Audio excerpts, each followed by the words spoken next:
Ya, salam saudara kekasih dalam Kristus. Ya, saya Aliuddin bin Zainal Abidin. Saya dari Aceh, tepatnya dari Nangro Aceh Darussalam. Saya dari Kabupaten Pidi. Saya orang Pidi, kotanya Sigli. Pertanyaannya, kenapa saya bisa menjadi keluar dari agama saya yang lama? Ya, dulu tentunya Muslim, agama saya Muslim.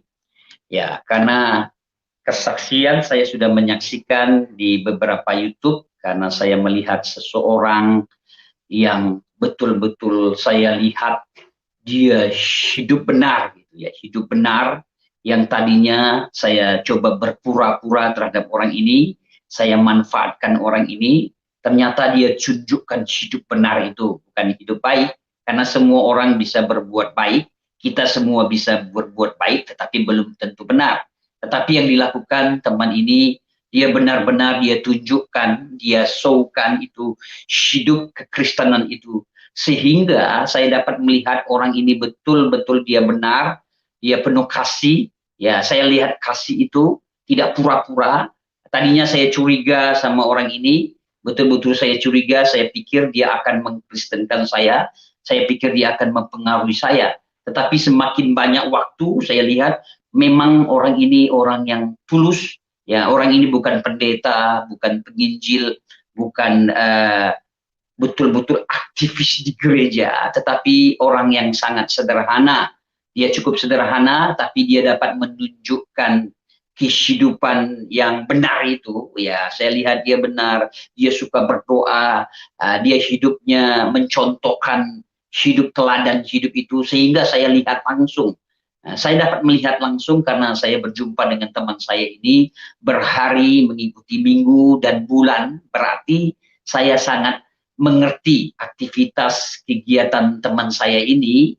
Dia betul-betul orang baik, ya dia berlaku baik terhadap saya, tidak aja sama saya, terhadap orang sekelilingnya, teman-teman saya sendiri, karena saya lihat dengan mata kepala sendiri, mata saya sendiri bagaimana dia bersikap dengan teman saya, rekan saya, dan bagaimana dia bersikap dengan lingkungan, ya tetangga, orang sekitar. Saya lihat dia hidup benar-benar nyata. Jadi apa yang dikatakan dia dan apa yang diperbuat dia sama.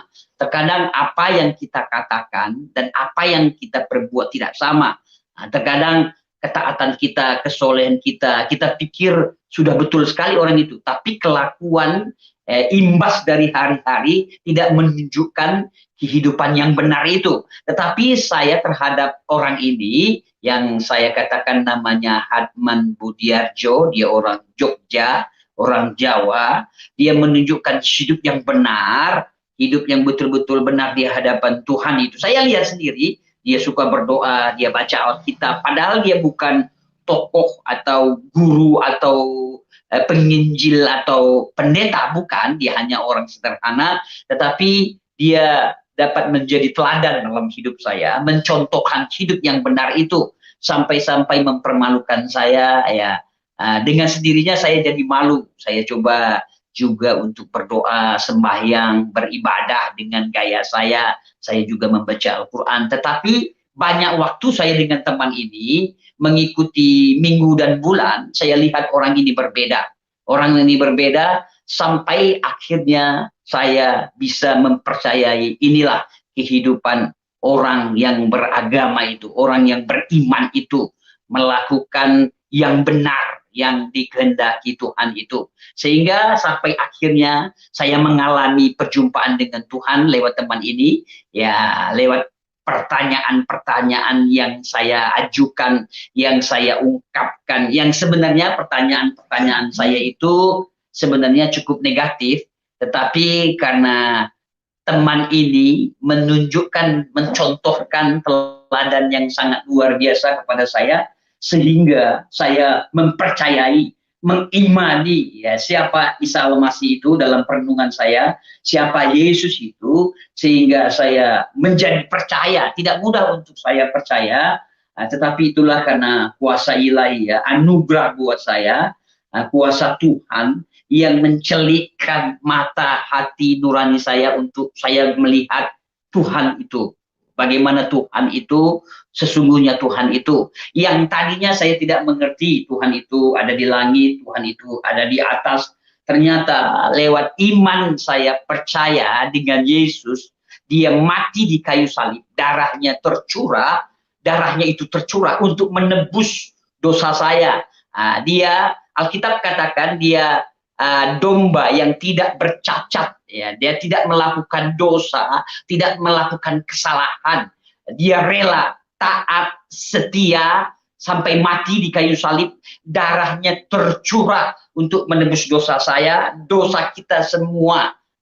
Inilah saya imani sekarang ini, saya percayai Yesus Kristus mati di kayu salib, darahnya itu tercurah untuk menebus dosa saya secara pribadi, ya, sampai Tuhan kasih pengertian kepada saya. Karena cerita teman ini, dia menceritakan diturunkan nabi, diturunkan rasul, diturunkan orang-orang tertentu untuk menuju kepada Tuhan, tetapi dicaci, dimaki, dicela, dirajam, bahkan dibunuh, ya. Banyak tokoh-tokoh yang membawa jalan itu tidak bisa, sampai akhirnya dia turun langsung, dia menjadi domba itu, dia menjadi korban itu, dan darahnya tercurah, dia mengarahkan kepada setiap manusia, sehingga dia katakan barang siapa yang percaya dengan kematian dia, maka akan diselamatkan, ya,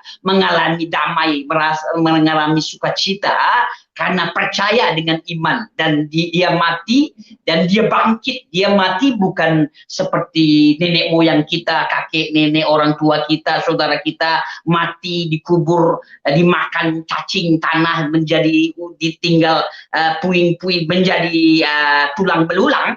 Bukan seperti itu. Dia mati tetapi dia bangkit, dia hidup kembali. Ini membuktikan kematian tidak berkepanjangan menarik dia mati terurai seperti manusia pada umumnya, tidak. Dia bangkit, dia hidup, itu menunjukkan dia yang sangat luar biasa. Dia sudah mengatakan dia akan bangkit, dan betul dia bangkit. Dia tunjukkan kepada murid-muridnya, dia tunjukkan, dia nampakkan ratusan murid yang menyaksikan dia bangkit, hidup kembali, dan dia naik ke tahta Allah Bapa di surga itu. Di surga itu dia duduk di tahta Tuhan. Orang Muslim katakan Allah Subhanahu Wa Taala yang sangat luar biasa itu, dia duduk di tahta Tuhan yang sangat luar biasa, dan dia menyediakan tempat, dia bersafaat, dan dia mencurahkan rohnya yang kudus. Rohnya yang kudus dicurahkan, sehingga begitu banyak sekarang orang-orang percaya, dan saya menjadi percaya karena roh Tuhan ada dalam hidup saya. Saya mengimani dengan iman percaya saya sekarang, Tuhan ada dalam hidup saya lewat kekuatan rohnya yang kudus yang masuk dalam hidup saya, yang konik dalam hidup saya. Saya bisa bersama dengan Tuhan lewat kekuatan roh kudus itu. Dulu saya tidak mengerti roh kudus itu bagaimana. Sekarang saya dapat kecap, saya dapat rasakan, saya dapat nikmati. Ya, saya berubah, saya bisa percaya, saya bisa berubah dari agama saya sebelumnya. Ini bukan karena kekuatan saya, bukan karena orang tua saya, bukan karena guru saya, bukan karena orang yang lebih tua daripada saya atau ustadz saya, bukan. Ini Tuhan yang memberi anugerah kepada saya untuk saya bisa mengimani, bisa mempercayai. Dengan kata lain, Roh Kuduslah, Roh Tuhanlah yang ubah hati pikiran hidup saya, ya. Ini menunjukkan Tuhan itu ada, Tuhan itu nyata. Saya tidak meraba-raba lagi di mana Tuhan, seperti di langit di atas. Saya dapat mengecap, merasakan Tuhan itu. Ya, firman Tuhan dalam Injil katakan, kecaplah, lihatlah, rasakan, dan nikmati alangkah baiknya Tuhan itu. Saya benar bisa menikmati Tuhan. Saya bisa merasakan Tuhan. Dalam hari-hari hidup saya dapat bersama-sama dengan Tuhan, menikmati Tuhan. Apa buktinya? Saat saya melakukan kesalahan, ada aja hal pikiran negatif, ada hal yang salah, ada yang nggak benar dalam hidup saya, Tuhan itu dapat saya rasakan. Dia dapat seperti memberi petunjuk kepada saya, hal itu salah. saya berpikir salah, saya punya hati dan perasaan hari ini salah, saya berkata-kata sudah salah. Itu seperti Tuhan beri peka itu, ya. Ya, sehingga saya dapat menikmati, merasakan Tuhan setiap hari, setiap waktu. Saat saya punya beban, saat saya punya masalah, saat saya punya persoalan, saya langsung connect dengan Tuhan. Saya dapat merasakan damai Tuhan. Inilah bukti saya mengalami Tuhan gitu. Mempercayai Tuhan itu ada buktinya, saya dapat rasakan. Saya bisa menikmati Tuhan. Apa buktinya? Ya seperti saya jelaskan tadi.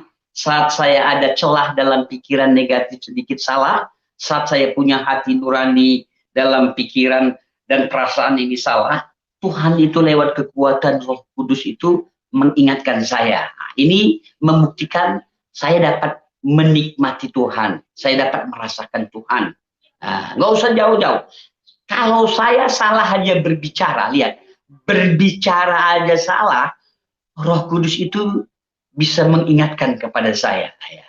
Itu salah. Ada hal yang salah. Ini menunjukkan Tuhan itu betul ada. Tuhan itu betul nyata dalam hidup saya. Dia tidak jauh. Dia hanya sebatas nafas doa dalam hidup saya, dalam pikiran saya, dalam kehidupan saya, dalam hari-hari. Dia ada. Dan dapat kita rasakan. Saya dapat rasakan lewat kekuatan Roh Tuhan itu. Sekarang saya mengerti Tuhan itu roh, ya. Roh Kudus. Bukan patung, ya, bukan sesuatu benda apapun, ya. Ternyata dia roh, dia tidak kelihatan, tapi dia ada, dia dapat saya rasakan, kita rasakan. Inilah benar-benar saya mengerti sekarang, dialah Tuhan. Sehingga saya sekarang beralih, ya, bagaimana, kenapa alasan saya menjadi murtad, ya, menjadi keluar dari iman saya sebelumnya. Ya karena sangat-sangat berbeda gitu ya. Saat saya punya salah, berdosa, melakukan hal dosa, melakukan kesalahan pada waktu sebelum saya percaya dengan Tuhan, saya mudah untuk beribadah kepada Tuhan. Dengan kata lain, saya dengan mudah saya sembahyang. Mudah sekali. Caranya ya seperti lahiriah saya lakukan dulu, ya. Saya bersihkan tubuh saya, lalu saya komunikasi Allah Akbar. Dengan mudahnya begitu. Sekarang tidak bisa. Sedikit aja ada celah dalam hidup saya mengganggu hubungan diri saya kepada Tuhan. Jadi Tuhan tidak lihat lahiriah yang dibersihkan di luar. Dengan kata lain, Tuhan itu membersihkan hati saya, pikiran saya. Harus benar dulu pikiran saya, hati saya, perasaan saya, baru saya bisa komunikasi dengan Tuhan. Ini menunjukkan, inilah Tuhan itu. Makanya saya berpindah, saya keluar dari iman saya sebelumnya yang saya tidak mengerti. Sekarang saya sudah mengerti, ya. Makanya saya beralih, saya pindah dengan yakinnya, dengan penuh keyakinan. Saya sekarang bebas, ya. Saya dapat dengan komunikasi dengan Tuhan dengan bebas, ya, dengan cara yang tidak begitu diikuti dengan aturan-aturan tertentu, hanya sikap hati saya, pikiran perasaan saya yang betul, yang benar, dengan mudah.